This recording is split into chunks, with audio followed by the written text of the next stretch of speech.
Assalamualaikum warahmatullahi wabarakatuh.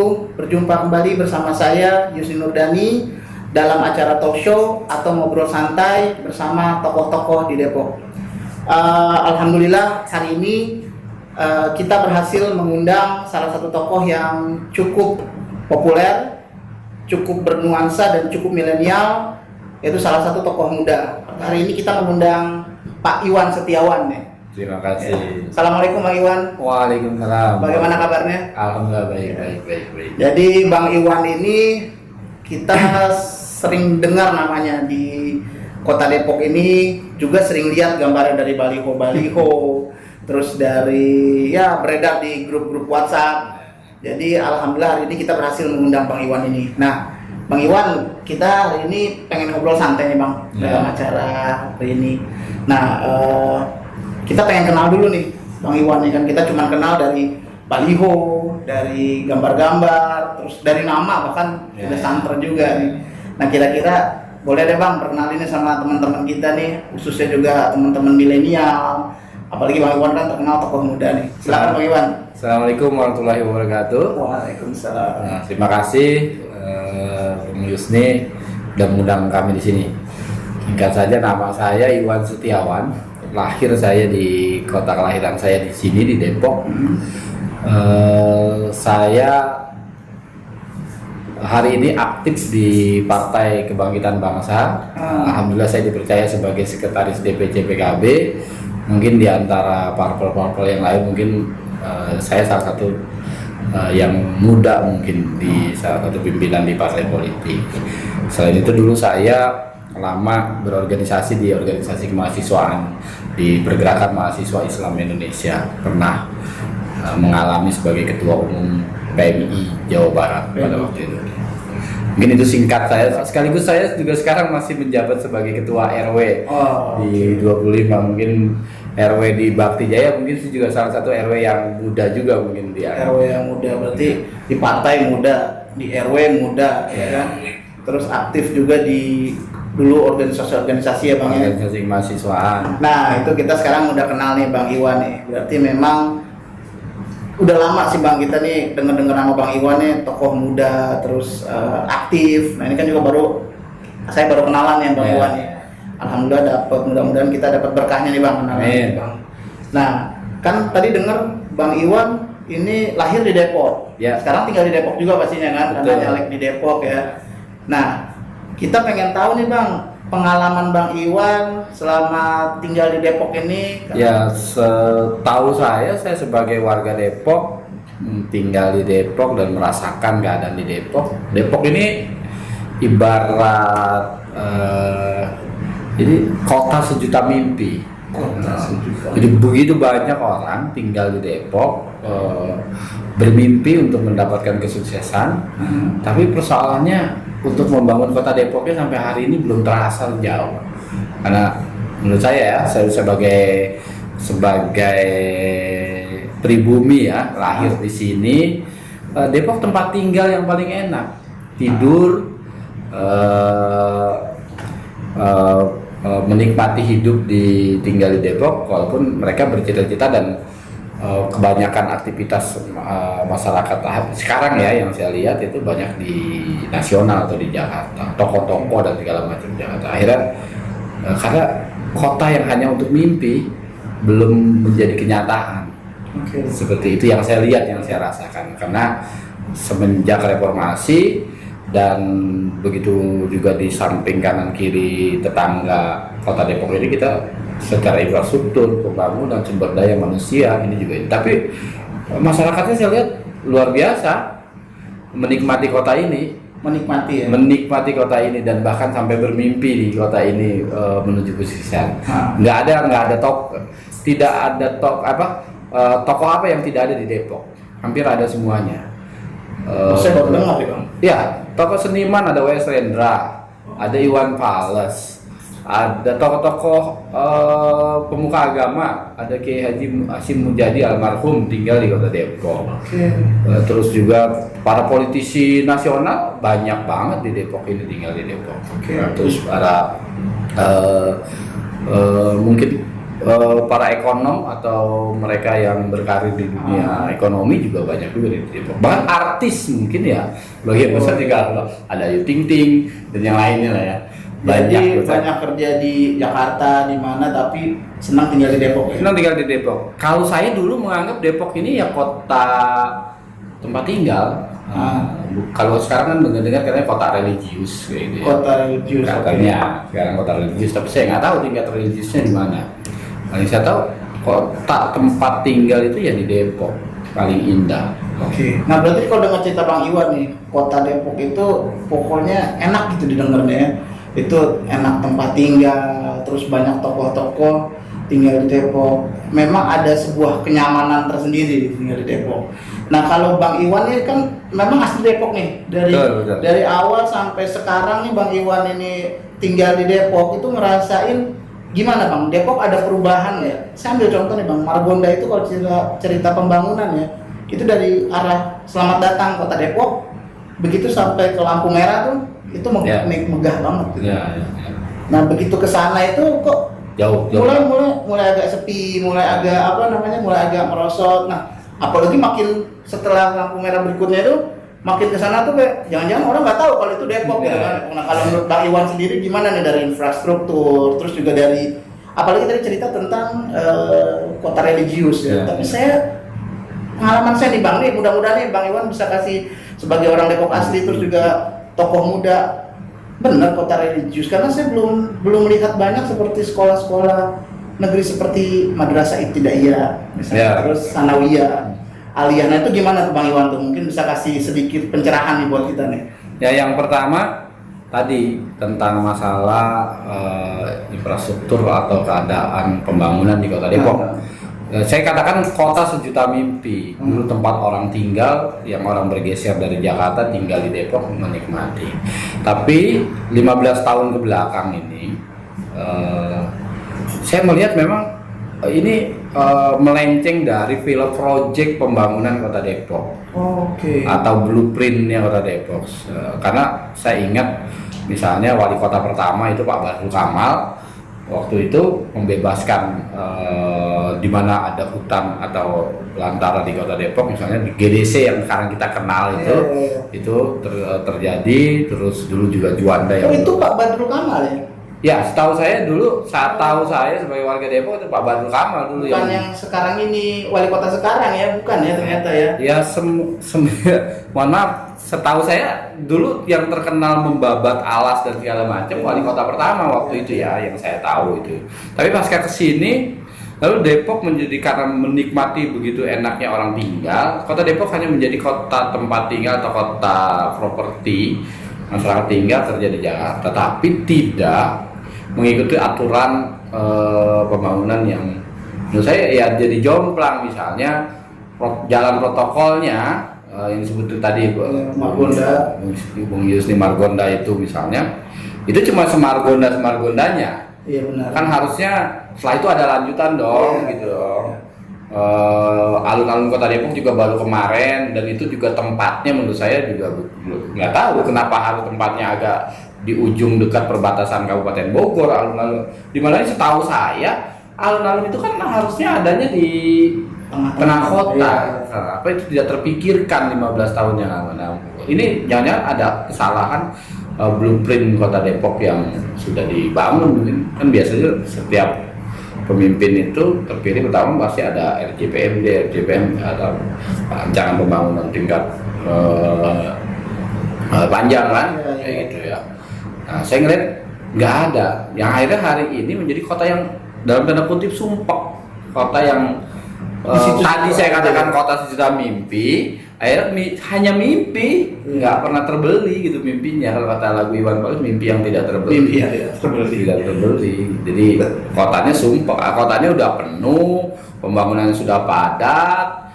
Kita jauh dengan seperti di Bekasi, ada kawasan-kawasan yang menarik. Kita jauh dengan di Tangsel, kayak gitu. Dan ini memang menurut saya itu yang janggal. Itu infrastruktur tadi. Ya, secara pandangan bahwa kota ini disebut kota religius, saya juga salah satu yang juga bertanya-tanya religiusnya dari mana.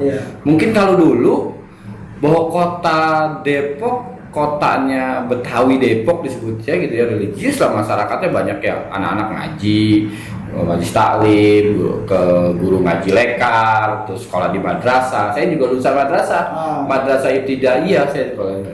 Tapi kalau madrasah ibtidaiyah saya sampai hari ini nggak ada perubahan tuh.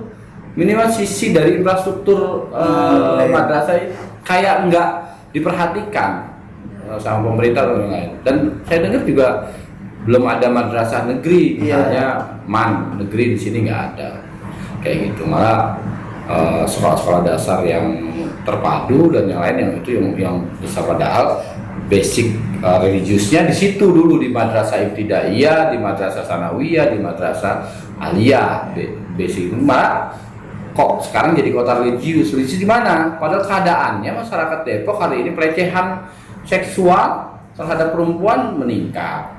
Banyak. Terus pelecehan terhadap anak-anak juga masih banyak.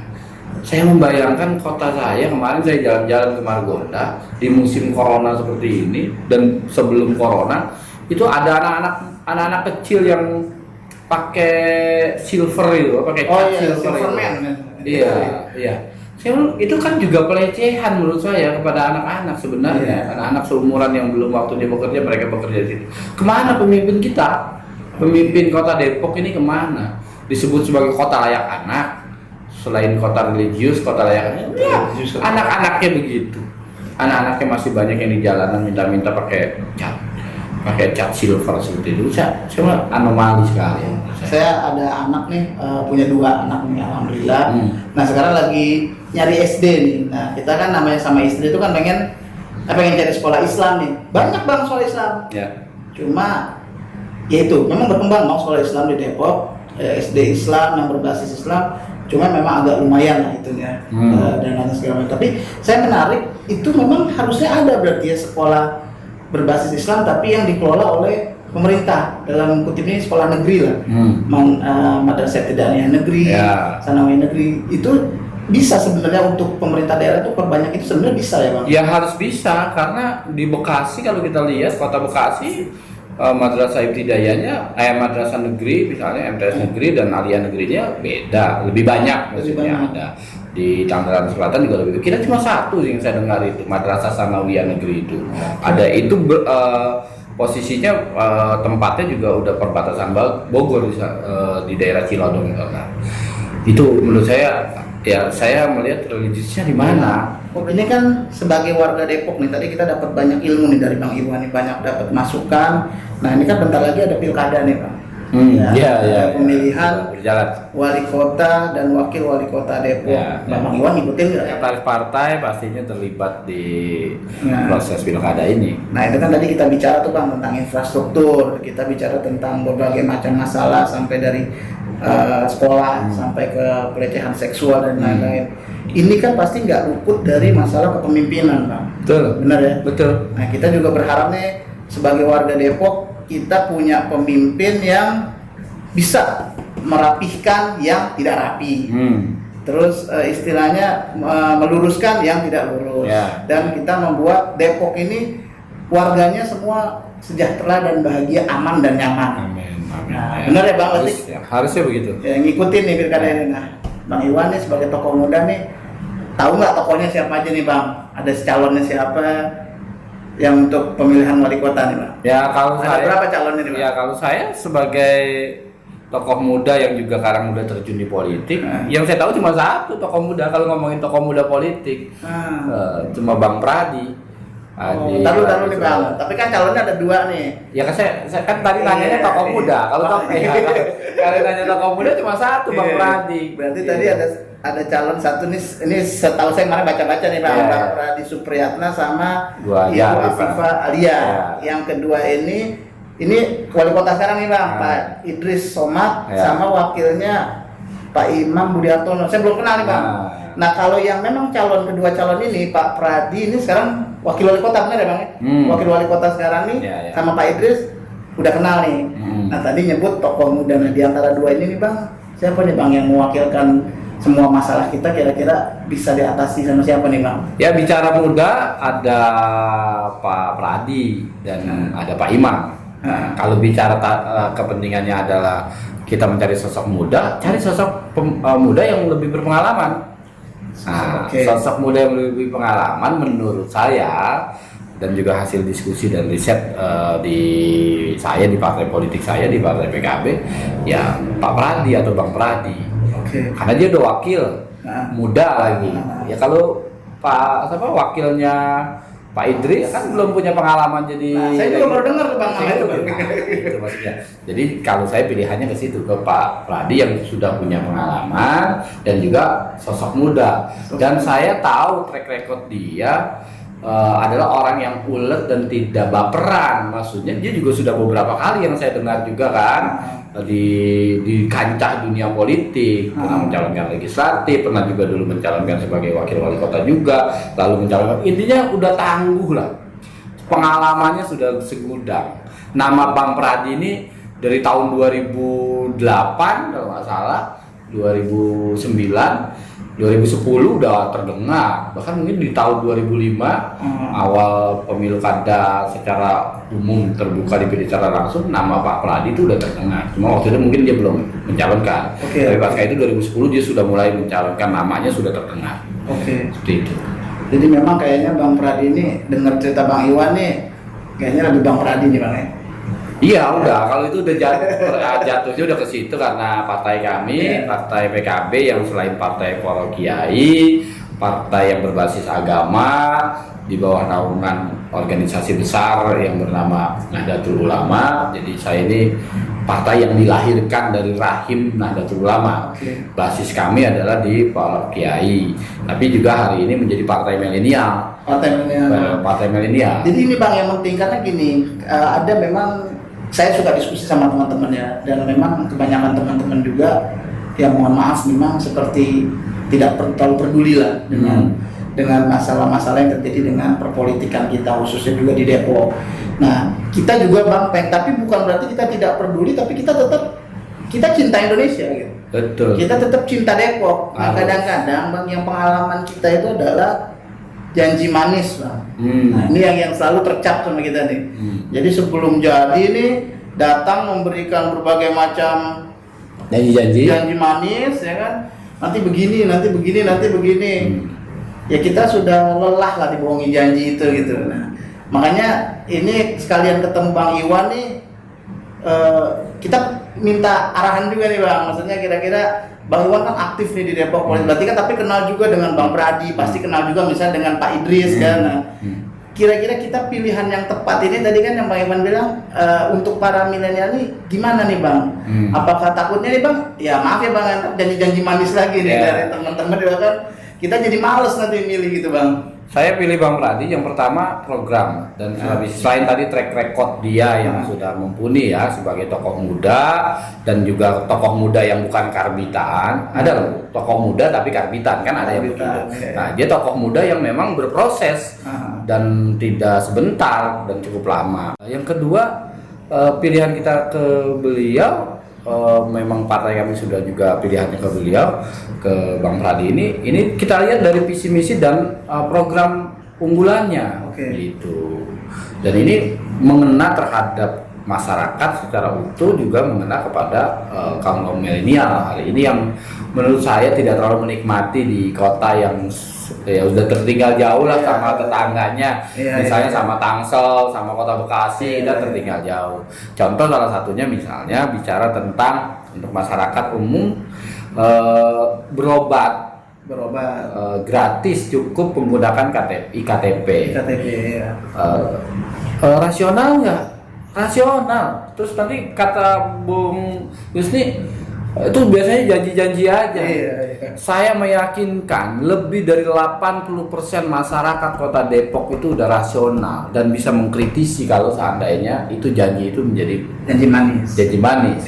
Maksudnya bisa di demo lah. Kalau nggak terbukti bisa di demo, bisa dikritik, karena masyarakat kita hari ini sudah ruang demokrasi, ruang mengkritisi pemerintah sudah terbuka sekali, sudah terbuka sekali. Jadi menurut saya bukan janji. Bisa kok ada contohnya gitu. Kota Bekasi, Kota Tangerang bisa melakukan itu. Satu itu. Yang kedua RW membangun atau pembangunan RW 500 juta. Saya juga karena sebagai di partai, sebagai tokoh muda, saya juga dipercaya di lingkungan kami sebagai ketua RW. Menurut saya ini ada program yang menarik, gitu loh. Kalau RW ada program 500 juta untuk pembangunan, jadi RW-RW kita juga nanti akan melek, akan berpikir untuk pembangunan di lingkungannya. Betul. Karena semakin kesini menurut saya pembangunan itu akan semakin mengerucut pada tingkatan arus yang paling bawah. Tidak hanya dinikmati oleh para kalangan kelas menengah atau kelas elit gitu loh. Kelas bawah itu biasanya dirasakan oleh yang paling tahu itu adalah tingkatan RT dan RW. Walaupun di lingkungan itu ada kelas elitnya, tapi kan berbandingnya biasanya kan 80-20 atau 60-40 kan kayak gitu. Nah, ketika ada program 500 juta itu bisa dari bawah itu semua. Bisa dari bawah, Bu. Banyak kekurangan loh di Depok ini kan unik ya, kota berbatasan dengan Jakarta, dengan Bekasi, dengan Bogor dan dengan Tangerang. Itu beda-beda kulturnya. Kulturnya menurut saya beda-beda. Saya bermain misalnya ke daerah yang mengarah ke Bekasi.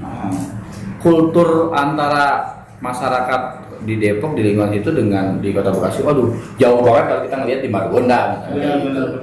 Dengan yang di sana di Bojongsari yang mau ke Tangerang itu juga sama. Yang dekat Jakarta, Jakarta Selatan, Jakarta Timur itu juga berbeda.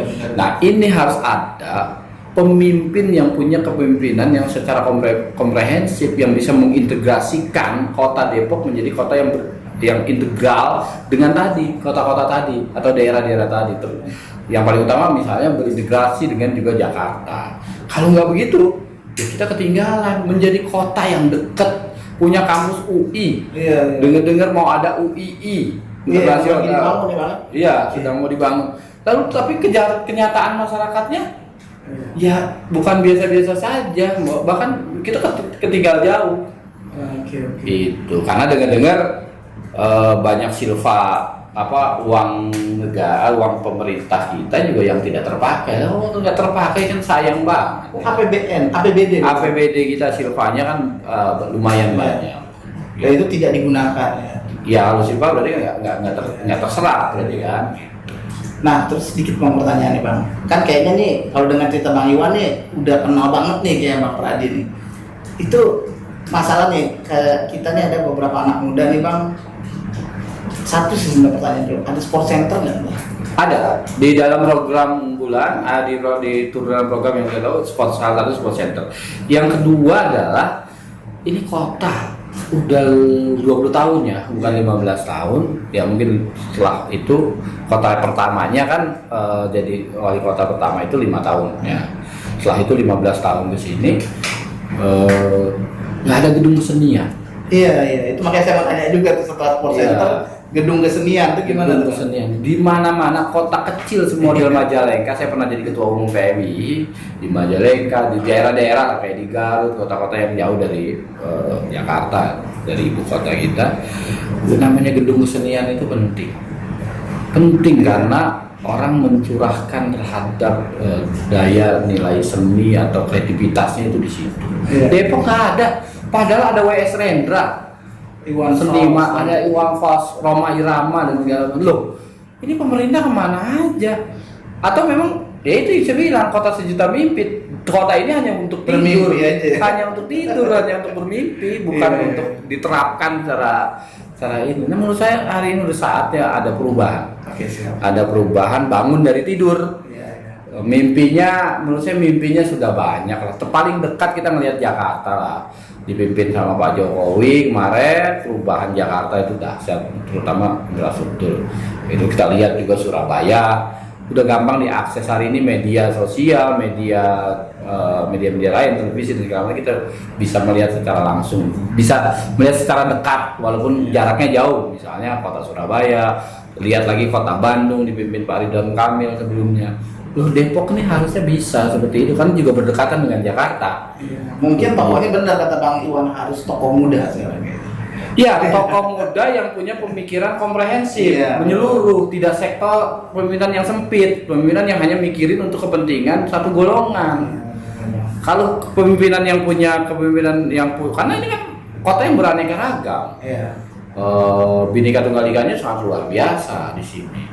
Kulturnya sangat luar biasa. Kota Betawi, tapi secara suku orang Jawa udah lebih banyak sekarang. Iya. 36% baru Betawinya 36%. Intinya kota yang memang Bineka itu. iya, karena banyak para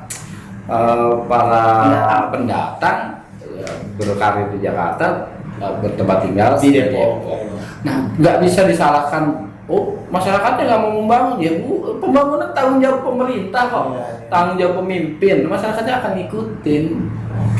Menurut saya kalau gedung seniannya ada, misal contoh ngomongin ke gedung senian, ya pasti Iwan Fals juga akan Tampil di situ ya. Roma Irama, ya contoh itulah. Mungkin banyak talenta-talenta yang di para stand up komedi. Iya, benar. Saya dengar juga banyak tuh di Depok, Iya. gitu. Tapi nggak ada ruang tuh mereka untuk itu. Maka Iya. spot center menjadi penting. Benar. Ruang-ruang di mana tempat berkumpul berkreativitasnya masyarakat di Depok itu nggak ada saya lihat. Nah ini harus diciptakan dan harus diciptakan, dan saya lihat Bang Pradi mau, dan itu sudah tercatat dalam rangkuman program Bang Pradi ke depan. Kita doakan beliau jadi wali kota di Kota Depok, biar juga menampung anak muda, jadi tidak melulu ke Jakarta gitu loh. Iya, benar. Di rumah sendiri tampil kan lebih enak gitu loh. Makanya ini kita ngundang Bang Iwan, itu banyak masukan-masukan Bang dari teman-teman, dari anak-anak muda juga. Itu adalah tentang tadi masalah sport center, tentang masalah gedung senian. Kita kan sekarang ini lari ke kota, bukan kota kita nih Bang. Betul. Jadi kita ya misalnya ya ini contoh kita nonton teater ya kita ke IKJ. Ya. Itu banyak banget teman-teman kita juga di sana, terus ada seni tari segala macam yang mungkin di Depok ada tapi kan tidak terpusat ya. Itu kan memang kita mungkin tidak dapat informasi seperti itu, mungkin karena tidak adanya gedung kesenian, tadi tidak adanya sport center, kita harus keluar. Nah itu makanya pengen kita sampaikan kepada anak-anak muda nih Bang, teman-teman juga sebagai tokoh muda. Bang Iwan ini menyampaikan bahwa ini ada tokoh muda nih yang memang mencalonkan dan komprehensif, terus juga memang layak lah. Nah ini kita pengen mudah-mudahan kalau memang tadi itu menjadi program-program kerja Bang, dan nanti itu kalau misalnya kita berharap Bang Pradi itu nanti insya Allah menjadi wali kota bisa terlaksana, sehingga warga Depok menjadi lebih baik lagi dan lebih nyaman tinggal di Depok Bang. Nah itu alhamdulillah kita sudah dapat banyak masukan. Nah boleh nggak Bang kasih ajakan atau testimoni kepada anak-anak muda, kepada seluruh warga Depok, baik itu juga pada mungkin juga konstituen-konstituen Abang untuk dalam Pilkada 9 Desember 2020 ini Bang, kalau boleh dipersilakan. Ya, sebelum ke situ saya sedikit menambahkan, selain Bang Pradi ini kan ada Bu Afifah. Oke, Bu Afifah, iya. Sebenarnya ini juga baru pertama kali loh calon pemimpin Perempuan ya, Bang? Kota Depok ini perempuan. Iya. Yang ikut maju. Maka tadi ngomongin tentang harkat dan martabat perempuan, kita pasrahkan atau kita jatuhkan ke Bu Afifah, karena Bu Afifah saya tahu juga dia pembisnis yang ulet dan juga punya harkat dan martabat yang tinggi. Pelecehan seksual, pelecehan terhadap perempuan, pelecehan anak, saya yakin dia juga akan sensitif ke situ dan dia akan bantu itu. Dan soal infrastruktur juga sangat luar biasa. Banyak sih yang sudah cerita ke saya. Jadi ini udah tepat lah, Bang Pradinya Pasangannya udah progresif. tepat ya Bang ya. Bang Pradinya progresif, punya pengalaman yang luar biasa gitu kan. Visioner dan komprehensif. Dia mau melakukan dari berbagai macam penjuru di Kota Depok sampai pada di tempat Kota Depok itu lebih baik. Nah, dengan itu saya akan mengajak kepada seluruh masyarakat Kota Depok, khusus anak-anak milenial, anak-anak muda yang dalam ruang bonus demografi ini, atau anak-anak muda yang lebih dari 40% di Kota Depok. Ayo bersama kami, saya Iwan Setiawan mendukung Bang Haji Pradi Supriyatna atau biasa kita sebut Bang Pradi untuk menjadi wali kota kita, karena kita harapkan beliau untuk bisa melakukan perubahan di Kota Depok, bisa membangun dari ketertiduran Kota Depok selama 15 tahun ini menjadi kota yang memiliki kenyataan, yang mimpi-mimpinya begitu banyak, cita-citanya, keinginan begitu banyak bisa diwujudkan. Saya sekali lagi mengajak kepada seluruh masyarakat, khususnya anak-anak muda, ayo bersama-sama, jangan golput, karena golput adalah salah satu pilihan yang salah. Kenapa salah? Karena tidak berkontribusi untuk pembangunan depan, seperti itu. Jadi walaupun di masa pandemi, saya berharap di tanggal 9 Desember, mari sama-sama datang ke TPS, coblos nomor 1 Pradi Apipah. Mudah-mudahan menjadi berkah semuanya untuk membenahi Kota Depok ini. Begitu. Terima kasih Bang Iwan. Oke Bang Iwan, sekali lagi saya ucapkan terima kasih. Mudah-mudahan yang kita dapat ini semua masukan, terus semua diskusi ini Bang, santai, ini bisa sampai ke seluruh teman-teman, kepada seluruh warga Depok umumnya, sehingga bisa dapat pencerahan dan bisa menentukan pilihan nanti pada tanggal 9 Desember. Sekali lagi kami ucapkan terima kasih Bang Iwan. Oke, teman-teman, terima kasih untuk mengikuti acara ngobrol santai ini bersama Bang Iwan Setiawan. Mudah-mudahan semua yang kita bicarakan ini, yang kita diskusikan bisa menjadi pencerahan dan informasi yang penting. Jangan lupa, tanggal 9 Desember tahun 2020, ajak teman-teman, ajak keluarga, datang ke TPS dan coblos nomor 1. Assalamualaikum warahmatullahi wabarakatuh. Waalaikumsalam.